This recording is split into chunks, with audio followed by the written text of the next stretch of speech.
Morning మ్యాగజైన్కి స్వాగతం. ప్రముఖ దినపత్రికలు వస్తున్న వార్తలకు జరుగుతున్న పరిణామాలు చూద్దాం. ఈనాడు చూస్తే నింగిలో ఆలింగనం అన్నటువంటి వార్తని హైలైట్ చేసింది. రోదసీలో డాకింగ్కి భారత్ తొలి ప్రయత్నం. నేడు కక్షలోకి స్పేడెక్స్ ఉపగ్రహాలు, స్వీయ అంతరిక్ష కేంద్ర నిర్మాణానికి అడుగులు. ఒక్కో ఇటుగా పేర్చుకుంటూ వెళ్తే అది అద్భుత కట్టడం అవుతుంది. నేలపైనే కాదు, నింగిలోనూ అంతే. ఒక్కో ఆకృతిని ఒడుపుగా అనుసంధానించుకుంటూ వెళ్తేనే భారీ నిర్మాణాలు ప్రాణం పోసుకుంటాయి. నేల నుంచి 100 కిలోమీటర్ల ఎత్తులో వెంట్రుక వాసి తేడా కూడా రాకుండా ఈ కసరత్తు చేయడం ఒక విధంగా నేల విడిచి సాము చేయడమే. డాకింగ్గా పిలిచే సంక్లిష్ట సాంకేతికతను ఒడిసిపట్టి రోదసీ పరిశోధనలో తదుపరి అధ్యాయంలోకి అడుగుపెట్టేందుకు భారత అంతరిక్ష పరిశోధన సంస్థ ఇస్రో సమాయత్తమైంది. స్పేస్ డాకింగ్ ఎక్స్పెరిమెంట్ పేరిట జంట ఉపగ్రహాలను భూకక్షలో అనుసంధానం చేసి బృహత్తర ప్రయోగాన్ని చేపట్టబోతోంది. పిఎస్ఎల్వి C-60 రాకెట్ ద్వారా ఈ శాటిలైట్లను సోమవారం రాత్రి నింగిలోకి పంపబోతోంది. ఈ ప్రాజెక్టు విజయవంతమైతే డాకింగ్ సత్తా కలిగిన 4వ దేశంగా అవతరిస్తుంది. ఏమిటి డాకింగ్, ఎందుకంత కష్టం అంటే రోదసీలో 2 వేరువేరు వ్యోమనౌకలు అనుసంధానం కావడం డాకింగ్ అంటారు. ఇది సాంకేతికంగా చాలా సవాళ్లతో కూడుకునే వ్యవహారం. పరిమిత మానవ ప్రమేయంతో దీన్ని నిర్వహించాల్సి ఉంటుంది. గంటకు 1000 కిలోమీటర్ల వేగంతో ప్రయాణించే వ్యోమనౌకలు వేగాన్ని నియంత్రించుకుంటూ పరస్పరం చేరువవుతూ కమ్యూనికేషన్ సాగించుకుంటూ సున్నితంగా అనుసంధానం కావాలి. ఏమాత్రం తేడా వచ్చినా పరస్పరం ఢీకొని విచ్ఛిన్నం అయిపోతాయన్నటువంటి వార్తని హైలైట్ చేసిపోతే రాష్ట్రకి జలహారతి 70 నుంచి 80 వేల కోట్లతో గోదావరి బనకచర్ల అనుసంధానం. 3 నెలల్లో టెండర్లు పిలవాలని నిర్ణయం. సీఎం చంద్రబాబు వద్ద ప్రత్యామ్నాయాలపై చర్చ. కేంద్రం సాయం కోరను ప్రభుత్వం నిధులిచ్చేందుకు ఇప్పటికే కేంద్రం పెద్దలు సానుకూలం అంటూ రాష్ట్ర భవిష్యత్తుకు కీలకమైన గోదావరి బనకచర్ల అనుసంధాన ప్రాజెక్టు పట్టాలను ఎక్కించాలని రాష్ట్ర ప్రభుత్వం నిర్ణయించింది. దాదాపు 70-80 వేల కోట్ల అంచనా వేయంతో దీన్ని చేపడతారు. 3 నెలల్లో టెండర్లు పిలవాలని నిర్ణయించారు. ముఖ్యమంత్రి చంద్రబాబు ఆదివారం ఈ ప్రాజెక్టుపై జలవనరుల శాఖ, ఆర్థిక శాఖ ఉన్నతాధికారులతో కీలక చర్చలు జరిపారు. వ్యాప్కోస్ రూపొందించిన 6 ప్రత్యామ్నాయాలపై ఇందులో చర్చ జరిగింది. కేంద్రం నుంచి ఈ ప్రాజెక్టుకు సాయం అందేలా ఇప్పటికే సూత్రప్రాయంగా ఆమోదం లభించినట్టు సమాచారం. చంద్రబాబు తాజా ఢిల్లీ పర్యటనలో కేంద్ర ఆర్థిక మంత్రి నిర్మలా సీతారామన్ తదితరులతో చర్చించారు. ఆంధ్రప్రదేశ్కి పోలవరం ఎంత కీలకమో ఈ ప్రాజెక్టు అంతే ముఖ్యం. పోలవరంతో వంశధార వరకు అనుసంధానం ప్రణాళిక ఒకటి. ఇటు రాయలసీమ, ఉమ్మడి నెల్లూరు, ప్రకాశం జిల్లాలకు ప్రయోజనం కల్పించే అనుసంధానం మరో కీలకం. ఈ 2 పూర్తయితే రాష్ట్రానికి జలహారతి వేసినట్టే, కరువు పారదోలినట్టే అని ప్రభుత్వం నిశ్చితాభిప్రాయంతో ఉంది. ఎగువ ప్రాజెక్టుల కారణంగా కృష్ణాలో నీళ్లు సరిగ్గా రావట్లేదు. మరోవైపు గోదావరిలో సగటున ఏటా 2000 టీఎంసీలు సముద్రంలో కలిసిపోతాయి. ఇందులో 280 టీఎంసీలు వరద సమయంలో మళ్లించాలని ఈ ప్రాజెక్టు ప్రధాన ఉద్దేశం. వరద రోజుల్లోనే నీళ్లు మళ్లిస్తారు కాబట్టి గోదావరి డెల్టాకు ఇబ్బంది ఉండదు.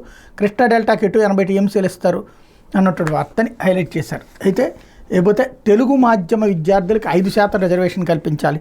పిల్లల మనోవికాసానికి తోడ్పడేలా కనీసం ప్రాథమిక విద్య వరకు తెలుగులోనే బోధన జరగాలి. తెలుగు మాధ్యమంలో చదివిన వారికి ప్రోత్సాహకంగా ప్రభుత్వ ఉద్యోగాల్లో 5% రిజర్వేషన్ కల్పించాలని ప్రపంచ తెలుగు రచయితల మహాసభ తీర్మానించింది. విజయవాడలోని కేవీఎన్ కళాశాలలో 2 రోజుల పాటు నిర్వహించిన మహాసభల ముగింపు కార్యక్రమం ఆదివారం సాయంత్రం జరిగింది. ఈ సందర్భంగా నిర్వహించిన పలు సదస్సుల్లో వక్తలు తెలుగు భాష వికాసానికి చేసిన సూచనలు తీర్మానాల రూపంలో ప్రవేశపెట్టారన్నటువంటి వార్తని హైలైట్ చేశారు. లేకపోతే మన హంపి 64 గళ్ల మహారాణి ప్రపంచ ర్యాపిడ్ చెస్ టైటిల్ కైవసం.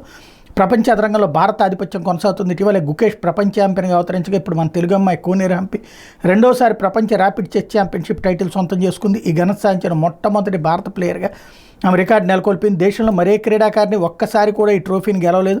పురుషుల్లో విశ్వనాథన్ ఆనంద్ మాత్రం ఒకసారి ర్యాపిడ్ టైటిల్ అందుకున్నాడు. ప్రపంచవ్యాప్తంగా చూస్తే నెంజూన్, చైనా తర్వాత ఈ టైటిల్ 2 సార్లు గెలిచిన క్రీడాకారిణి హంపీనే. ఆదివారం ఆఖరి రౌండ్లో ఐరిస్ కరిష్మా ఇండోనేషియా మీద విజయంతో 37 ఏళ్ల హంపి విశ్వ విజేతగా నిలిచిందన్నటువంటి వార్తని హైలైట్ చేశారు. లేకపోతే లెక్క సరిపోయిందా, ఫైల్ కదిలినట్టే. సాయంత్రం సారింటి వద్దకు రండి మాట్లాడుకుందాం. వ్యవసాయ మంత్రి పేషీలో కీలక అధికారి వసూళ్లు, బదిలీలు, పదోన్నతులకు మామూళ్లు. పేషీ నిండా వైకాపా మంత్రుల వద్ద పనిచేసిన సిబ్బంది. రాష్ట్ర వ్యవసాయ శాఖ మంత్రి పేషీలో ఆయన కీలక అధికారి. కార్యాలయానికి ఎవరు ఏ పనిపై వచ్చినా సాయంత్రం 5:30 తర్వాత సారింటి వద్దకు రండి అని సంకేతాలు ఇస్తారు. అక్కడికి వచ్చాక పని పూర్తి కావాలంటే ఎంత ఖర్చు అవుతుందో ఓ సంఖ్య చెప్తారు. పోస్టింగ్ కావాలన్నా, బదిలీ చేయాలన్నా, పదోన్నతి కల్పించాలన్నా సరే ప్రతి పైరువీకి అతని దగ్గర లెక్క ఉంటుంది. అది నిబంధనలకు అనుగుణంగా ఉన్నా, అతీతంగా ఉన్నా ఆ లెక్కకు సరిపోతే చాలు. మరి దాని వంక చూసే పని లేదు. సస్పెండ్ అయిన వారైనా, కేసులో ఉన్నవారైనా అడిగినంత సమర్పించుకుంటే ఫైల్ కదులుతుంది. లేదంటే మంత్రి సంతకమైన వారాలు, నెలల తరబడి ఆగిపోతుంది. వచ్చింది ఎవరు, పని ఏంటి అనేది కాదు, సాయంత్రానికి కలెక్షన్ ఎంత వచ్చింది అనేది అక్కడ ముఖ్యం. భయము బెరుకు లేకుండా అవినీతి సేద్యం చేస్తున్న అధికారి తీరు చూసి వ్యవసాయ అనుబంధ శాఖల అధికారులు తెల్లబోతున్నారు. ఆయన రోజువారీ వసూళ్లు 20 లక్షల పైన ఇంతటి దోపిడీని దేంతోనూ పోల్చి చూడలేమని వాపోతున్నారు. ఈ అధికారి వైకాపాయంలోనూ మంత్రి వద్ద పనిచేశారు. అప్పట్లోనే పెద్ద ఎత్తున అవినీతి ఆరోపణలు వచ్చినాయి నేను చెప్తున్నారు. ఇక్కడ అధికారి తింటూనే ఉంటాడు, దానికి రాజకీయ నాయకుల్ని కారణమవుతుంటారు. ఇక్కడ పాయింట్ ఏంటి, అచ్చెన్నాయుడు వాళ్ళకి సంతకాలు చేస్తున్నాడు అన్నట్టు. అధికారి తీసుకుపోతాడు ఆ సంతకాలకి, అచ్చెన్నాయుడు సంతకాలు పెడుతుంటే.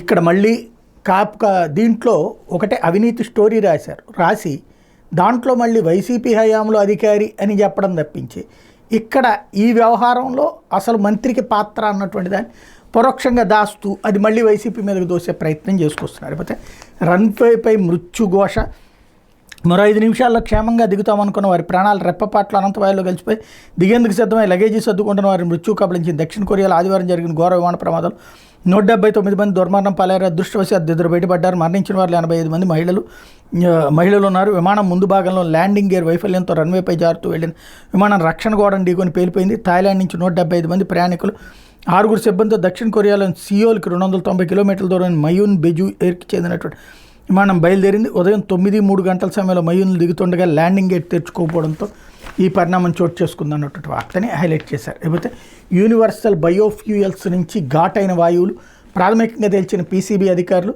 ఉప ముఖ్యమంత్రి పవన్ కళ్యాణ్ ఆదేశాల మేరకు పరిశీలన అంటూ కాకినాడ గ్రామీణ మండలం వాకలపూడి పారిశ్రామికవాడలోని యూనివర్సల్ బయోఫ్యూయల్స్ ప్రైవేట్ లిమిటెడ్ కంపెనీలో నిబంధనలకు విరుద్ధంగా ముడి పదార్థాలు వినియోగిస్తున్న కాలుష్య నియంత్రణ మండలి అధికారులు తేల్చారు. ఈ పరిశ్రమ నుంచి ఘాటైన దుర్గంధభరిత వాయువులు వెలువడుతున్నట్టు గుర్తించారు. ఈ కాలుష్యం వల్ల పరిసర గ్రామాల ప్రజలు ఇబ్బందులు పడుతున్నట్టు స్థానికులు ఉప ముఖ్యమంత్రి పవన్ కళ్యాణ్ దృష్టికి తీసుకురావడంతో ఆయన PCB chairman Krishnaiah, PCB Kakinada regional అధికారి శంకర్రావుతో ఆదివారం ఫోన్లో మాట్లాడారు. పరిశ్రమలో తనిఖీలు చేపట్టి నివేదిక ఇవ్వాలని ఆదేశించారు. ప్రజలకు వాయు కాలుష్య సమస్య లేకుండా చూడాలని నిర్దేశించారు. ఈ నేపథ్యంలో ఆదివారం ప్రాథమిక పరిశీలన చేపట్టిన పీసీబీ అధికారులు అక్కడి నుంచి కాలుష్యం వస్తున్నట్టు గుర్తించారు. దీనిపై పూర్తి స్థాయిలో తనిఖీలు చేపట్టి 1-2 రోజుల్లో సమగ్ర నివేదిక ఇవ్వబోతున్నారు. కాకినాడ బీచ్ రోడ్, ఏపీఐఏసీ వాకలపూడి ప్రాంతాల్లో ఆలివ్ రిడ్లీ తాబేళ్లు పెద్ద ఎత్తున మరణిస్తున్నందుకు గల కారణాలను అన్వేషించాలని ముఖ్యమంత్రి పవన్ కళ్యాణ్ అధికారులను ఆదేశించారు. వీటి మరణానికి బాధ్యులు ఎవరో గుర్తించాలని, వాటి పరిరక్షణకు తీసుకోవాల్సిన చర్యలపై అధ్యయనం చేయాలని సూచించారు. ఈ మేరకు పీసీసీఎఫ్ చీఫ్ చిరంజీవి చౌదరికి ఆదేశాలు ఇచ్చారన్నటువంటి వార్తని హైలైట్ చేశారు. లేకపోతే ఆలివ్ రిడ్లీ తాబేళ్లకు ఆపద అంటూ ఉసురు తీస్తున్న పడవల పంకాలు కాలుష్యం ఉప ముఖ్యమంత్రి ఆదేశాలతో పరిస్థితి మెరుగయ్యే అవకాశం అన్నటువంటి వార్తని హైలైట్ చేస్తున్నారు. లేకపోతే సబ్స్టేషన్ల పేరుతోనూ నిధులు పిండేశారు. జగన్యమానాలు, విద్యుత్ శాఖలో ఇదో తరహా అవినీతి. ఎంపీ అవినాష్ సిఫార్సు చేసిన 68 సబ్స్టేషన్లు నాటి మంత్రి పెద్దిరెడ్డి ప్రతిపాదించిన 30 గత 5 ఏళ్లలో అదనంగా అనుమతించిన 350. జగన్ ప్రభుత్వం విద్యుత్ శాఖను సొంత జేబు సంస్థలు మార్చుకుంది. విద్యుత్ సంస్థల అవసరాలు, నిధులు వెసులుబాటుతో సంబంధం లేకుండా సొంత లాభాలకే ప్రాధాన్యతనిచ్చింది. కమిషన్లు, పోస్టులను అమ్ముకునేందుకు కొన్ని సబ్స్టేషన్ల పనులు ప్రతిపాదించింది. వైఎస్ఆర్ కడప జిల్లాలో ఎంపీ అవినాష్ రెడ్డి సిఫార్సుతో 68 సబ్స్టేషన్లు, అప్పటి మంత్రి పెద్దిరెడ్డి నియోజకవర్గ పరిధిలో 30 సబ్స్టేషన్ల నిర్మాణానికి డిస్కంలు అనుమతించాయి. ఇదే విధంగా వైకాపా నేతలు పోటీపడి అవసరం లేని చోట్ల సబ్స్టేషన్లు మంజూరు చేయించుకున్నారు. సరైన అధ్యయనం లేకుండా మంజూరు చేసిన వాటిని గుర్తించి ఇప్పటికీ నిర్మాణం మొదలుపెట్టని 140 సబ్స్టేషన్లు కోట్ల ప్రభుత్వం రద్దు చేసింది. దీనివల్ల ఒక్కొక్క సబ్స్టేషన్ నిర్మాణానికి సుమారు 2.5 కోట్ల చొప్పున, డిస్కంపై సుమారు 350 కోట్ల మేర ఆర్థిక భారం తగ్గిందన్నటువంటి వార్తని హైలైట్ చేశారు. సెన్స్లెస్ జర్నలిజం, సెన్స్లెస్ పాలిటిక్స్ అనేదానికి సజీవ సాక్ష్యం. కరెంటు కోతలు వస్తున్నాయి. ఎందుకయ్యా అంటే ఫ్లక్చుయేషన్. ఎందుకు ఫ్లక్చుయేషను? ఒక చోట ఎక్కువ వాడుతున్నారు, ఒక చోట తక్కువ వాడుతున్నారు. రాష్ట్రంలో గతంతో పోల్చుకుంటే కరెంటు వాడకం ఎక్కువ అవ్వడం వలన ఈ సమస్యలు ఎదురవుతున్నాయి. దాన్ని అధిగమించాలంటే సబ్స్టేషన్లు, ట్రాన్స్ఫార్మర్లు అధికంగా కావాలి. వాటికి వాళ్ళు సమగ్ర ప్రణాళిక చేస్తే వాళ్ళ మీద ద్వేషంతో అదేదో అవినీతి ముద్రలేసి అతి అద్భుతమైనటువంటి విలువైనటువంటి పనిని బురదలో పోసిన పన్నీరులో మారుస్తున్నటువంటి దౌర్భాగ్యకరమైనటువంటి పరిస్థితిని గొప్పగా చిత్రీకరించడం అన్నటువంటిది ఒక రకంగా చెప్పాలంటే కంట్రోల్ లేని జర్నలిజానికి సజీవ సాక్ష్యంగా నిలుస్తుంది. లేకపోతే పీవీ విషయంలో కాంగ్రెస్ ఏం చేసిందో గుర్తు చేసుకోవాలి. ఆయన సోదరుడు మనోహర్ రావు, మాజీ ప్రధాని మన్మోహన్ సింగ్ అంత్యక్రియలు స్మారక విషయంలో రాద్ధాంతం చేస్తున్న కాంగ్రెస్ అధిష్టానం పీవీ నరసింహారావు విషయంలో ఏం చేసిందో గుర్తు చేసుకోవాలి. ఆయన సోదరుడు పీవీ మనోహర్ రావు ధ్వజమెత్తారు. రాహుల్ గాంధీకి ఓట్లు కావాలి. కాంగ్రెస్ రాజ్యం వెళ్ళాలని చూస్తుంది, అందుకే దీన్ని రాజకీయం చేస్తుంది. ఒక్కసారి ఆ పార్టీ అధిష్టానం 20 ఏళ్ళు వెనక్కి వెళ్ళి మాట్లాడాలి. పీవీ నరసింహారావు మరణిస్తే ఆయన భౌతికాయాన్ని ఏఐసీసీ కార్యాలయం లోపలికి అనుమతించలేదు. ఢిల్లీలో అంత్యక్రియలు నిర్వహించకుండా హైదరాబాద్కి తరలించారు. పీవీకి ఢిల్లీలో 2 గజాల స్థలం కేటాయించలేదు. ఆ పార్టీ హయాంలో గాంధీ కుటుంబానికి తప్ప ఎవరికైనా భారతరత్న ఇచ్చిందని ప్రశ్నించారన్నటువంటి వార్తని హైలైట్ చేశారు. లేకపోతే సాక్షి వచ్చేటప్పటికి ప్రీమియం భారం బీమాకి దూరం అన్నటువంటి వార్తని హైలైట్ చేసింది. రైతులకు ఉచిత పంటల బీమాను దూరం చేసిన కూటమి సర్కార్ రబీలో 8.44 లక్షల ఎకరాలకే బీమా, గతేడాది 37.8 లక్షల ఎకరాలకు రక్షణ. కవరేజ్ పొందినటువంటి రైతులు కేవలం 5.94 లక్షలు, నేరుడు 43.82 లక్షల మందికి లబ్ధి. ప్రీమియం చెల్లించేందుకు రేపే తుదిగడు. ప్రీమియం భారాన్ని మోయలేక కార్యాలయ చుట్టూ తిరగలేక అన్నదాతలు అగచాట్లు అంటూ గతేడాది ఇదే రబీ సీజన్లో పంటల బీమాలో నమోదైన రైతుల సంఖ్య ఏకంగా 43.82 లక్షలు. మరి ఇప్పుడు కేవలం 5.94 లక్షలు. ఏడాదిలో ఎంత తేడా! లక్షల ఎకరాల లక్షలాది మంది రైతన్నల బీమా రక్షణకు దూరమై గాల్లో దీపంలా సాగు చేయాల్సిన దుస్థితి నెలకొంది. గత 5 ఏళ్ళు అన్నదాతలపై పైసా భారం పడకుండా డాక్టర్ వైఎస్ఆర్ ఉచిత పంటల బీమా పథకాన్ని వైఎస్ఆర్సీ ప్రభుత్వం అమలు చేసింది. ఎక్కడా తిరగాల్సిన అవసరం లేకుండా ఈ క్రాప్ ప్రామాణికంగా గ్రామంలోనే పని పూర్తయ్యేది. నోటిఫై చేసిన ప్రతి పంటకు సాగు చేసిన ప్రతి ఎకరాకి 100% యూనివర్సల్ కవరేజ్ కల్పిస్తూ పంటల బీమా కల్పించారు. అర్హులైన ప్రతి ఒక్కరికి పథకంతో ఉచితంగా లబ్ధి చేకూరేది. రైతన్నలు నిశ్చింతగా పొలం పనుల్లో నిమగ్నం అయితే కావాల్సిన కాగితాలు మిగతా ప్రక్రియ విషయాన్ని గ్రామ సచివాలయాలు వాలంటీర్ దగ్గరుండి చూసుకునేవాళ్ళు. గత ప్రభుత్వం 5 ఏళ్లలో 54.55 లక్షల మంది రైతన్నలకు పంటలు నష్టపోతే రికార్డు స్థాయిలో 7,802 కోట్లు పరిహారంగా అందజేసి సాగుకి సహకరించిందంటూ 5 ఎకరాల్లో వరి సాగు చేసుకున్న ఖరీఫ్ 2021లో గులాబ్ తుఫాన్ వల్ల 3 ఎకరాల్లో పంట దెబ్బతింటతో 55,000 బీమా పరిహారం నా ఖాతాలో జమైంది. గత 5 ఏళ్లలో ఎప్పుడు ప్రీమియం కింద పైసా చెల్లించలేదు. ప్రస్తుతం బీమా ప్రీమియాన్ని రైతులే చెల్లించాలని ప్రభుత్వం చెప్తుంది. ఇప్పుడున్న పరిస్థితులు ఇది రైతులకు ఎంతో భారంగా ఉంది. మా తరపున ప్రభుత్వమే ప్రీమియం చెల్లించి ఆదుకోవాలంటూ విజయనగరం జిల్లాకు సంబంధించిన రైతు చెప్పాడు అన్నట్టు స్టేట్మెంట్ని హైలైట్ చేశారు. అయితే దక్షిణ కొరియాలో ఘోర విమాన ప్రమాదం 179 ప్రాణాలు బుగ్గిపాలని వీళ్ళు కూడా హైలైట్ చేశారు. అయితే మండల పరిషత్తులో కూటమి క్షుద్ర రాజకీయం, ప్రజలు ఎన్నుకున్న ఎంపీపీలకు గౌరవం లేకుండా చులకన చేసిన కూటమి కుట్రలు, ఎంపీపీలను పక్కన పెట్టి అధికారుల ద్వారా నిర్ణయాలు, మండల పరిషత్తుల అధికార పార్టీ ఎమ్మెల్యేల పెత్తనం, ఎంపీపీ పాలక మండలికి కనీస సమాచారం లేకుండా పనులు, ఎంపీపీలను కనీసం వారి గదుల్లో కూర్చొనికుండా అవమానాల పాలు, గాలివిడిగట్టిన కారణాలు ఇవే. నగరంలో ఎంపీపీకి తెలియకుండా 20 లక్షల పనులు మంజూరు. రాష్ట్రంలో దాదాపు అన్ని మండలాల్లో ఇవే వ్యవహారాలు. 649 ఎంపీపీల్లో 639 చోట్ల వైఎస్ఆర్సీపీ గెలుపు. అందుకే ఎంపీపీలకు విలువ లేకుండా చేస్తున్న శాఖ మంత్రి పవన్ 6 నెలల్లో ప్రభుత్వ సిబ్బందిపై కూటమి నేతలు దాడులు ఎన్నో అయినా పరామర్శించిన పవన్ వైఎస్ఆర్ జిల్లా ఘటనలోనే అత్యుత్సాహం అన్నటువంటి వార్తని హైలైట్ చేశారు. అయితే కేంద్ర కంట్రోల్లో ఉపాధి పథకం, రాష్ట్ర ప్రభుత్వాలు కేవలం పనుల మంజూరు పర్యవేక్షణకి పరిమితం. ఉపాధి హామీ పథకం కింద ఏ పనికి బిల్లులు చెల్లింపైనా నేరుగా కేంద్రం నుంచే. ఇప్పటిదాకా కూలీలకు మాత్రమే నేరుగా వేతనాలు చెల్లిస్తున్న కేంద్రం మెటీరియల్ కేటగిరీ నిధులు రాష్ట్రాల ద్వారానే చెల్లింపు. ఇకపై అన్ని కేంద్రం ద్వారానే 7 రాష్ట్రాల పైలట్ ప్రాజెక్టులకు శ్రీకారం అన్నటువంటి వార్తని హైలైట్ చేశారు. అయితే నేరాల్లో మరో కోణం, ఈ ఏడాది ఘరానా నేరాలకు తోడు విచిత్ర ఉదంతాలు.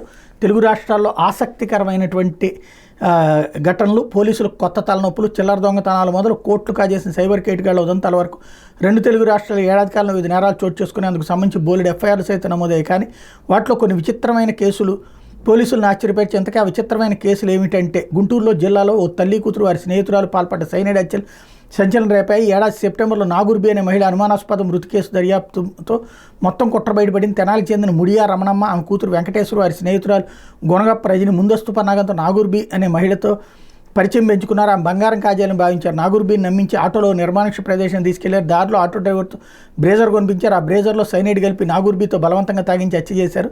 ఆమె ఒంటిపై ఉన్న బంగారు ఆభరణాలు కాజేశారు. పోలీసుల దర్యాప్తులో ఈ ముఠ అంతకుముందు కూడా ఇదే రీతిలో చేసిన హత్యలు బయటపడ్డాయి. నాగమ్మ అనే మహిళ నుంచి వెంకటేశ్వర 20,000 అప్పు తీసుకుంది. అప్పుని ఆగేసేందుకు సైనైడ్ కలిపిన కూల్ డ్రింక్ తాగించి నాగమ్మని హత్య చేసింది. 2022లో వెంకటేశ్వరి తన అత్త సుబ్బలక్ష్మిని కూడా ఇలానే సైనైడ్ కలిపిన కూల్ డ్రింక్ తాగించి హత్య చేసిందంటూ ఇట్లాంటి రకరకాలైనటువంటి కేసులకు సంబంధించినటువంటిది హైలైట్ చేశారు. అయితే విద్యారంగంలో సాల్ట్ అమలు బేష్, గత 2 ఏళ్లలో గణనీయంగా పెరిగిన విద్యార్థుల ప్రావీణ్యం, ప్రాజెక్టుల అమలుపై ప్రపంచ బ్యాంక్ సమీక్ష, అన్ని కార్యకలాపాలు పురోగతి సాధించి గత వైఎస్ జగన్ సర్కార్ సంస్కరణ ఫలితం 2020 జాతీయ విద్యా విధానాన్ని అమలు చేయడంలో ముందంజ. విద్యార్థుల అభ్యాస ఫలితాలు మెరుగుపడుతున్న విజయవంతంగా డిజిటల్ లెర్నింగ్ అసెస్మెంట్ అమలు, బోధనా పద్ధతుల్లోనే మెరుగుదల అన్నటువంటి వార్తని హైలైట్ చేశారు. ఇకపోతే ఆంధ్రజ్యోతి వచ్చేటప్పటికి సంధానానికి సై అంటూ గోదావరి పెన్న అనుసంధానానికి గ్రీన్ సిగ్నల్, 3 నెలల్లో పనులు ప్రారంభించి 3 ఏళ్లలో పూర్తి అన్నటువంటి వార్తని హైలైట్ చేశారు. ఇకపోతే తరం మారనున్నది అంటూ భారత్ వద్ద ప్రస్తుతం 4వ తరం యుద్ధ విమానాలే, 6వ తరం ఫైటర్ జెట్ను ప్రదర్శించిన చైనా. 2 ఏళ్లలో చైనా నుంచి 40 J-35 ఫైటర్ జెట్లు కొనుగోలు చేయడానికి ఒప్పందం కుదుర్చుకున్న పాక్. ఆ తరహా ఫైటర్ జెట్ల తయారీకి భారత్ AMCA ప్రాజెక్ట్ 2034లో మనకు అందుబాటులోకి వచ్చే అవకాశం. తాజా పరిణామాలపై మన రక్షణ రంగ నిపుణుల ఆందోళన, భారత్ తన ప్రయత్నాలు వేగవంతం చేయాలని సూచన అన్నటువంటి వార్తని హైలైట్ చేశారు. లేకపోతే ప్రపంచ ఛాంపియన్ హంపి ఇక్కడ కూడా హైలైట్ చేశారు. మరోవైపు కొత్త CS విజయానంద్ అన్నటువంటి వార్తని హైలైట్ చేశారు. రాష్ట్రాభివృద్ధికి ఇద్దరు కలిసిపోయింది. సాయి ప్రసాద్ విజయానందులకు సీఎం సూచన, ఈ నియామకానికి ముందు ఇరువురితో భేటీ అన్నటువంటి వార్తని హైలైట్ చేశారు. లేకపోతే చెప్పి చూద్దాం చేసి చూపిద్దామంటూ సోషల్ మీడియాను సన్మార్గంలోకి తెచ్చే ప్రయత్నం, నాడంతా వైసీపీ మొక్కలు, సోషల్ సైకిల్ వేరంగం, ఉద్యోగులపై దోషణలు, పోలీసులతో దాడులు, నేతలు మహిళలపై అసభ్య పోస్టులతో వేధింపులు, 5 ఏళ్లు భీతి లేని రాష్ట్ర ప్రజలు, ఉద్యోగులు తిరిగి గాడిలో పెట్టే దిశగా కూటమి చర్యలు, గట్టు దాటిన వారిని ఉపేక్షించుకోమన్న సంకేతాలు, డిప్యూటీ సీఎం తక్షణ పరామర్శతో తొలి అడుగు, నేడు ఉద్యోగులతో పవన్ వీడియో కాన్ఫరెన్స్ అన్నటువంటి వార్తని హైలైట్ చేశారు. లేకపోతే వివాదాల జైళ్లు అంటూ ఖైదీలకు లాఠీ దెబ్బలు, సిబ్బందికి వేధింపులు, శాఖలో అవినీతి కిరణంపై తీవ్ర ఆరోపణలు, రాజమండ్రి జైల్లో ఖైదీ పట్ల రాక్షసత్వం, విశాఖ జైల్లో ఖైదీల ముందే 2 వార్డర్ల దుస్తులు ఇప్పించి అవమానపరిచిన అధికారి, సిబ్బంది ఆందోళన, కుటుంబ సభ్యుల మద్దతు. ఆదివారం 66 మంది వార్డర్లకు అటాచ్మెంట్లు. రాష్ట్ర వ్యాప్తంగా జైళ్లలో సిబ్బంది నిరసనలు. సరిదిద్దాల్సిన ఉన్నతాధికారులు మీనమేషాలు అన్నటువంటి వార్తని హైలైట్ చేశారు. ఇది ఈ దినపత్రికలు వచ్చినటువంటి వార్తలు వెనకాల జరుగుతున్నటువంటి పరిణామాలు.